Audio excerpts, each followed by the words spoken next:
We're live, I believe. My name is Jamie J. I am the host of Live with Bottleneck, where we help stop the bottleneck in your business. I'm also the owner and shareholder of Bottleneck Distant Assistance. And I'm super excited to talk to Lisa Arora today. And we're going to be having a lot of fun. So let's go ahead and get the intro going. We'll be back in about 43 seconds. We'll see you then.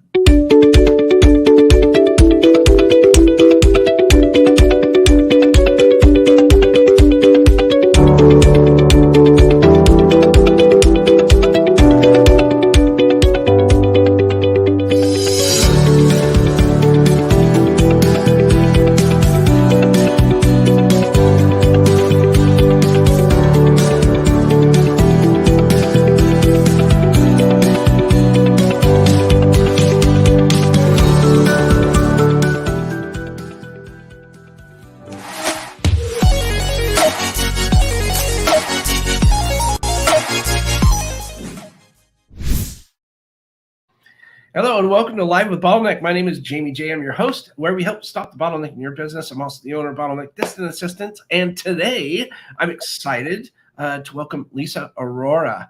And how can Lisa, we're going to be talking, by the way, about visual meetings in a post-pandemic environment. I love post-pandemic environment.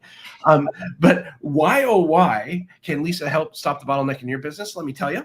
Meet Lisa Arora. She's a visual strategist, a mediator, and board director who helps groups collaborate effectively and harness their genius to achieve solutions and results. Lisa is the founder and president of Get the Picture, a boutique consultancy which provides management consulting and visual facilitation services to boards and executive teams looking to drive change. She has facilitated thousands of high-level meetings around the globe for high-profile and complex organizations, helping them navigate system reform, develop strategic enterprise and transformation plans, shape cultures, improve processes, I love that, and solve a range of other organizational and team development issues. She's a certified board director herself. As a certified board director herself, Lisa sits on 2 nonprofit boards and is looking to add a corporate board position. So if you know anybody out there, on a personal note, Lisa is a mother, a grandmother, an outdoor enthusiast, and a loyal patron of the Vancouver Island Motorsport Circuit. That's fantastic. She likes to joke that she works to buy brakes and tires. Oh boy, this could be a fun conversation. So without any further ado, please allow me to introduce you to the one and only Lisa Arora. Hi, Lisa. Hi, Jamie. It's wonderful to be here with you again. This is fantastic. Thank you so much. I will be muting myself a couple times today. I'm recovering from a bit of a cold spell here. But I am excited to talk with you about visual meetings in a post-pandemic environment, and excited to get your take on that. Before we do, I'd love to hear a little bit more about this motorsports thing. That sounds pretty cool. Okay, well, this is what I really love to talk about. I had, I guess, a unique experience of growing up in a family full of car heads. My dad, when I was a child, raced stock cars, and both my parents raced 4x4 vehicles, which I think is pretty cool that my mom was doing that while she had 3 babies around. And then my brother went on to also race stock cars. And one of my biggest ambitions when growing up was to hurry up and get my driver's license. And I landed a really hot car. My first car was a 68 Nova at age 15, and got it all fixed up and ready to hit the road by the time I was 16, and discovered that I had a bit of a lead foot. And in my adult life, that has translated to spending as much time as possible at the Vancouver Island Motorsport Circuit, which is a gorgeously technical track and a great one to really build skills on. Holy cow. So you like driving cars and driving them fast? I do. I have a whole big world of car dreams. Oh my gosh. So do you have a favorite car? Well, the car I have now is a unique one, and it's really fun to drive. It's an Alfa Romeo 4C. Oh, It's a unique car because it's a fully carbon fiber body, so it's very, very light, and its weight to horsepower ratio makes it really agile and quick. So it's a lot like driving a glorified go-kart. oh, that's fantastic. Yeah. Yeah, we don't have a fast car. We have got a big truck because we tow a lot of stuff here. Yes. And so it's a big truck. I don't think they can get much bigger. It's the big F-350, the Ford F-350. Right. It's got tons of power. It tows a lot, which is nice. But boy, we went on a trip to Las Vegas one time. We rented a car, and they ran out of all the cars. They had one car left, and we thought we were getting a minivan, a Dodge minivan, but we were getting a Dodge Charger. Oh, yes. And I I started that thing up and I was like, oh, this sounds like the fun. modern muscle. Oh man, it was awesome. We were peeling out down the strip and going around, and my friends thought I was crazy, but it was one of the funnest weekends. I happened to get married that weekend as well, but it was a great time. Yes. It's also fun to drive the modern muscle cars with the sound packages, because you can tune them to make them sound pretty beefy and cool. Well, it was the start when it went dun, dun, dun, dun, dun, and I was like, oh. Yeah. That's what it's all about. Is I love to drive, but I like to be in a vehicle that really gives you an experience of driving. Exactly. Yeah, it's pretty neat. So great that you race cars. That's fantastic. How did you find your way from that passion to what you're doing now professionally? Yeah. Well, I think what I do is a very unique thing. A lot of people, when they hear that I am a visual facilitator, they don't really know what that is. And I think it's never been on the menu for kids in high school who are thinking about what they want to be when they grow up. So it's sort of something that you find your way into. I started my career as an educator. And so, I knew how to move people in a group from A to B process-wise. And really that's what I do now as a visual facilitator, is work with boards and leadership teams and sometimes community forums, multi-stakeholder groups who need to get in a room. They need to have a collaborative process and lots of interaction to find answers that lie within the group. And so my job is to design the process that they go through to have those important conversations, as well as to use visual language and capture the key ideas that are being discussed on large panels.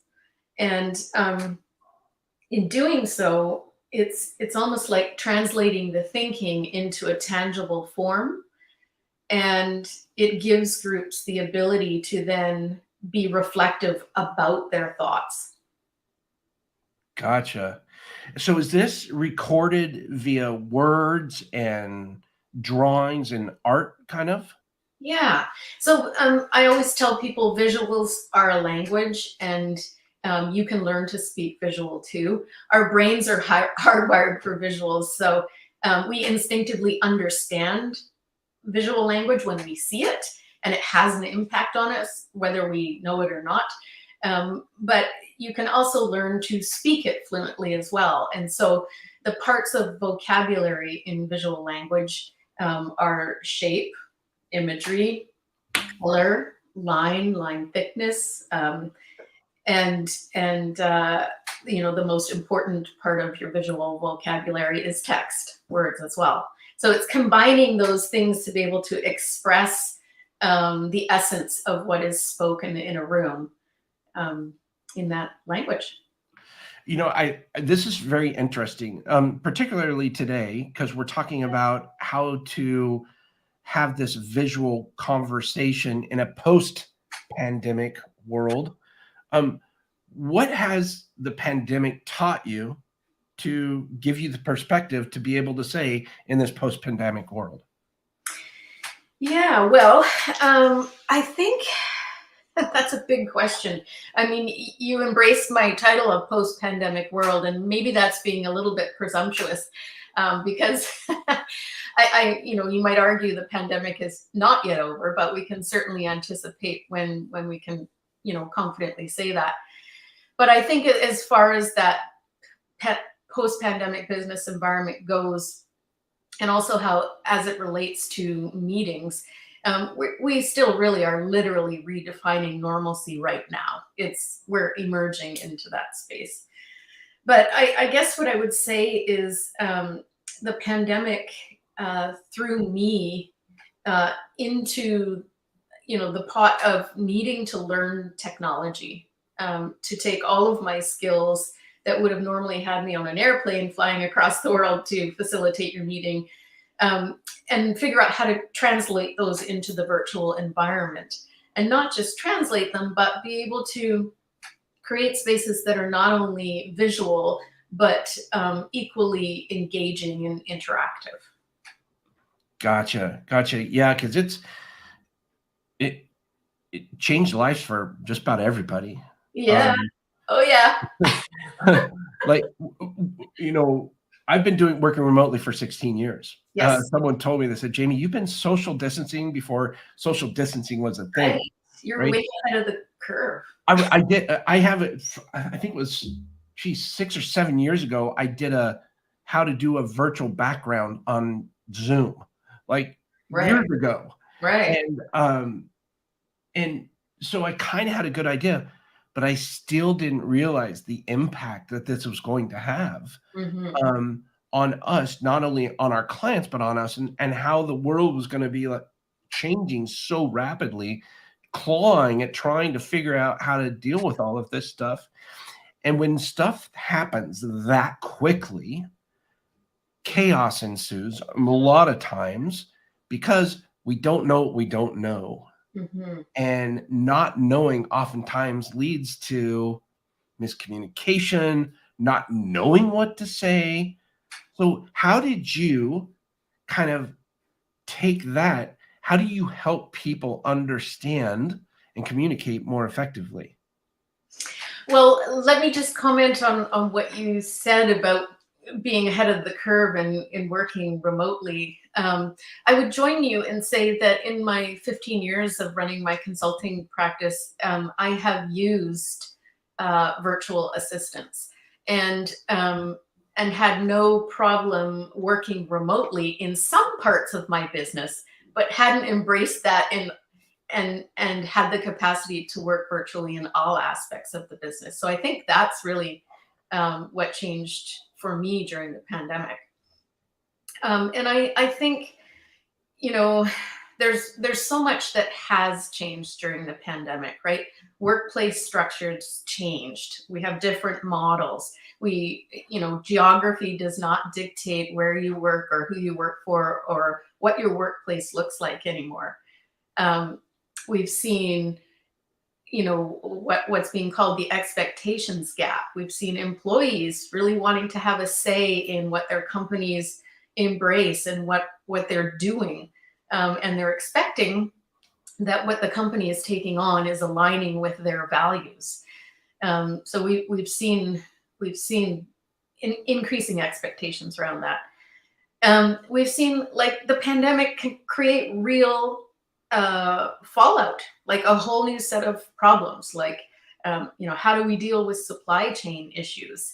How do we adapt our talent strategy in the current war for talent?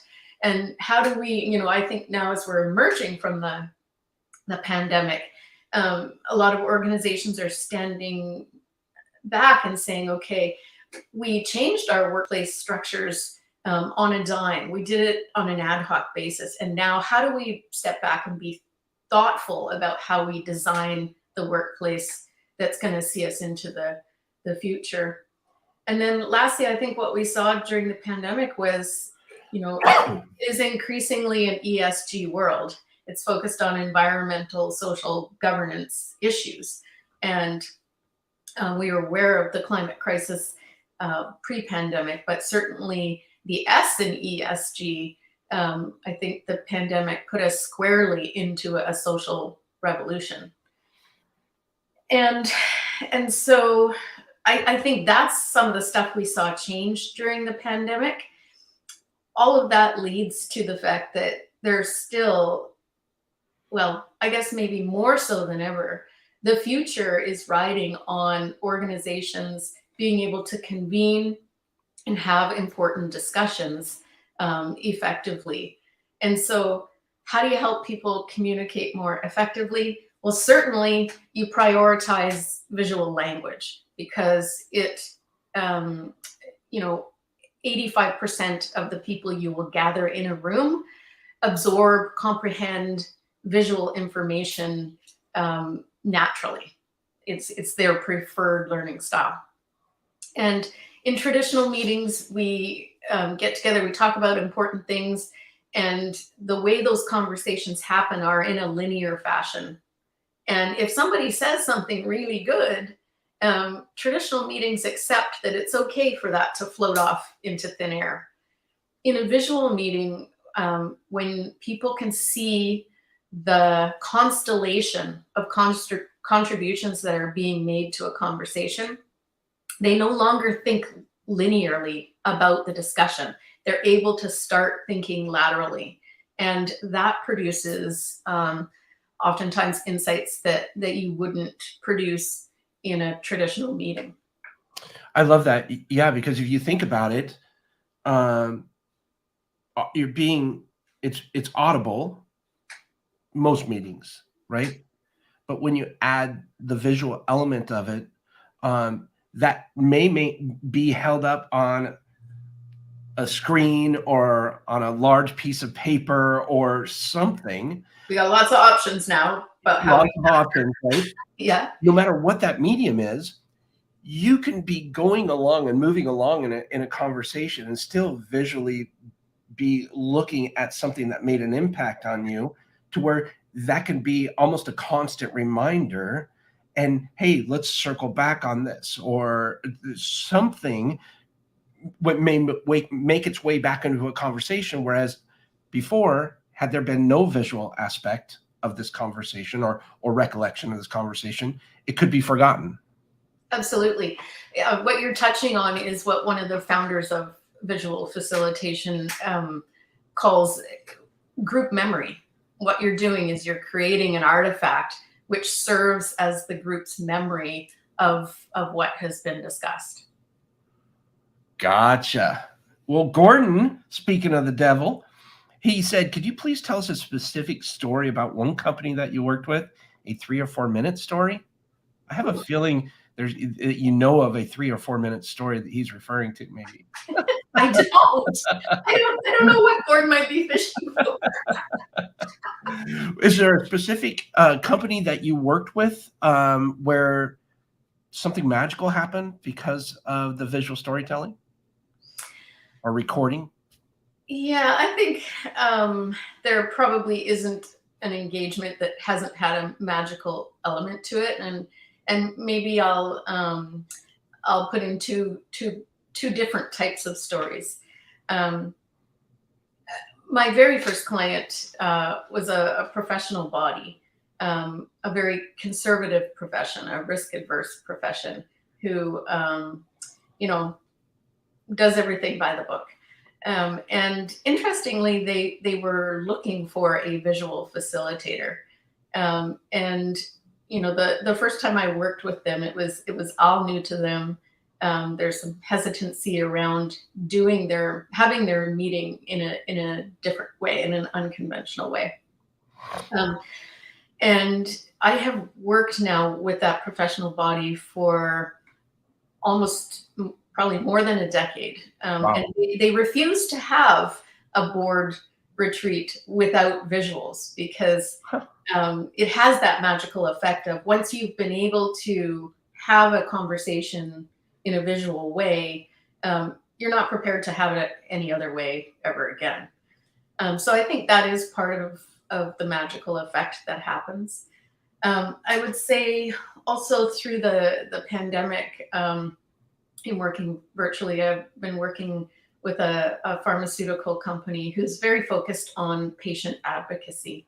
And so had the opportunity to interview many patients about their cancer journeys and to distill their story and then reflect it back in a polished visual format, which we call a patient journey map or a patient story map.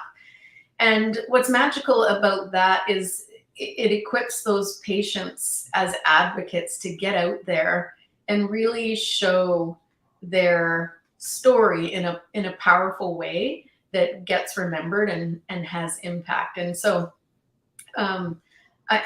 we've created probably about 20 of those through the pandemic. And what I love about the visual aspect is, once you've created it, it's out there in the world and it's floating around and it's doing its work and it's having impact to which I will never know, the extent of that impact. But it does have some magic in that it gets passed around because it's interesting to look at and it's appealing to people's brains.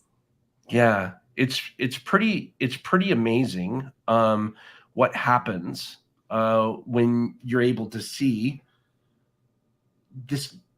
It's almost art happening before your very eyes.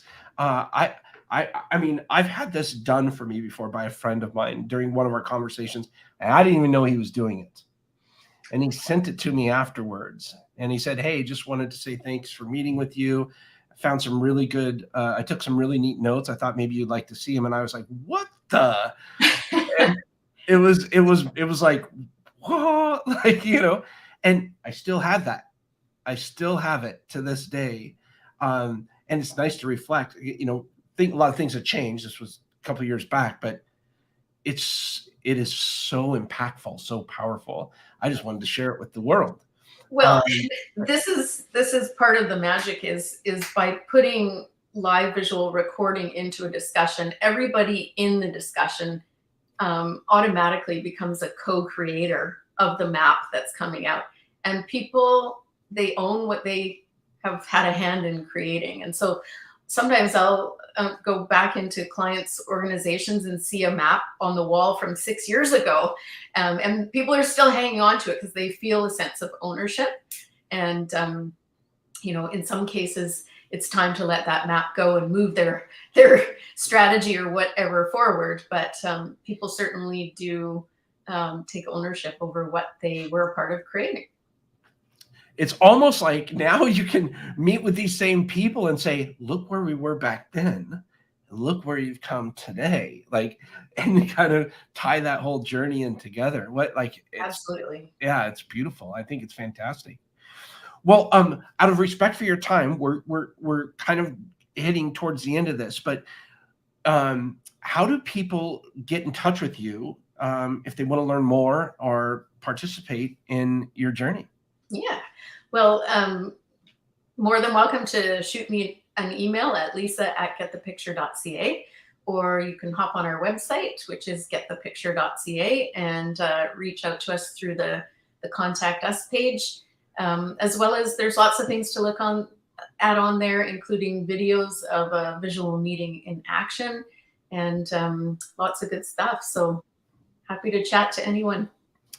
Who is in their business journey right now, who is the perfect person that would be like Lisa has the answer? Who is that perfect persona or avatar that would meld real nicely with your service? Mm-hmm. It's the person who has been voluntold to take responsibility for getting an important meeting together. Did you just say voluntold? Voluntold. I love that. That is fantastic. And so sometimes that's the CEO themselves. Sometimes it's the chair of a board. Sometimes it's somebody in HR. Sometimes it's somebody on the executive team. The roles can really vary, but it's someone who's been told, hey, this is a really important thing we need to do. It better be good. And they know, don't mess it up. This needs to really hit the mark.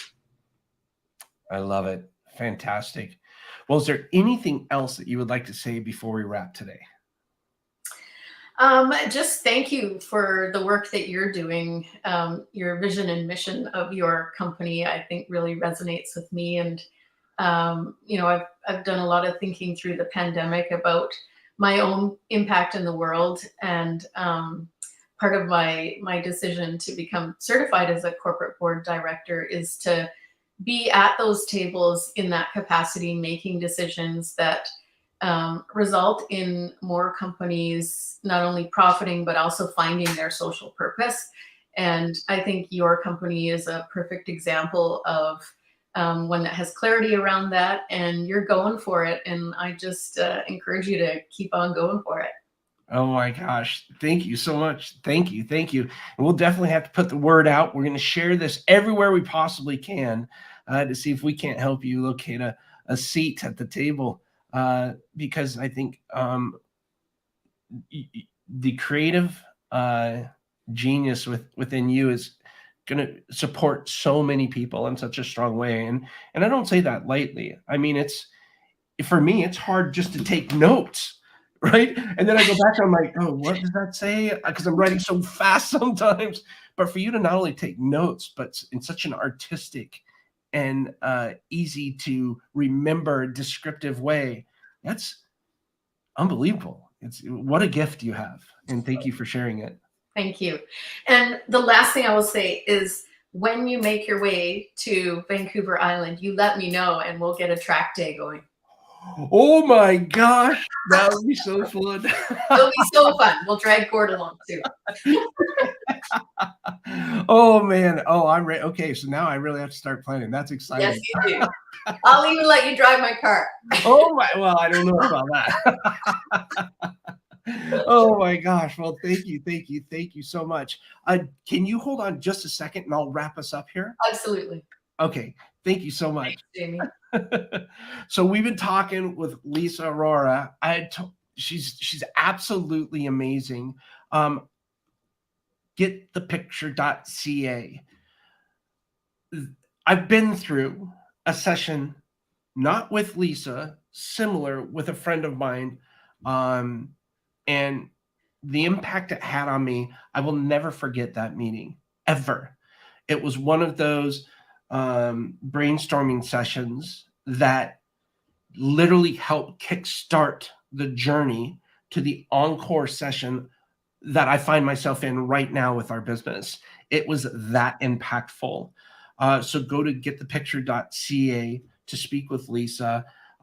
If you're doing retreat, if you have a new initiative you're launching, if you want to get your business and take it to that next level and you just want to ooh, ah, and really make an impact with this next big idea, this next strategy that you're going to be launching, I would highly encourage you, at the very minimum, to email Lisa at getthepicture.ca. She's the visual strategist and facilitator and founder of Get the Picture and board director. Highly encourage doing something like this, because this is an investment in the future. And if you're looking not to do something opposed to what your competition is doing, but to do something to be different and to add value, this is a great way to kick things off. So highly encourage you to do that. Again, I've been speaking with Lisa Arora. We talked about visual meetings in a post-pandemic environment. And basically what we're talking about is a different way to envision a meeting so that's more memorable, right? There's a lot of noise going on right now. Separate yourself. Think differently. Reach out to Lisa and learn more about what she's doing there at getthepicture.ca. If for some reason you missed my previous episode, no worries. You can go and listen to that. I talked with Mark Monchek. He's the founder and chief opportunity officer at Opportunity Lab, where we talked about helping businesses thrive through disruption. We did that a little while ago. Upcoming and coming soon to your earbuds, I'm going to be talking with Jill Scheifelbein. She's the president of the Dynamic Communicator, Inc. And we're going to be talking about how AI, artificial intelligence, is changing the sales experience. This is going to be an interesting conversation because I am still at battle with the term artificial intelligence. I believe it to be machine learning. Please, I'll let Jill change my mind there because there's no context with artificial intelligence wherein I believe there needs to be. So we're still light years away from that, but I think it's going to be a fun conversation. So tune in for that one. If you want to hear more episodes like this, learn how you can break through the bottleneck in your business today by going to bottleneck.online/BTV. That's Bottleneck Television. And you can catch the replay of this amazing conversation I had with Lisa today and many other things. You might even check out the custom Nike shoes that Bottleneck had made for them. You can also check out my new book, Quit Repeating Yourself. You can go to quitrepeatingyourself.com to learn more about the book. It's how today's leaders are using systems and processes to grow their business the right way. Again, my name is Jamie J. I am your host with Live with Bottleneck, and I hope we help stop the bottleneck in your business today. Thank you so much for tuning in. We look forward to chatting with you again soon. And remember, create your own ripple. Have a great one. We'll talk to you again soon. Bye for now.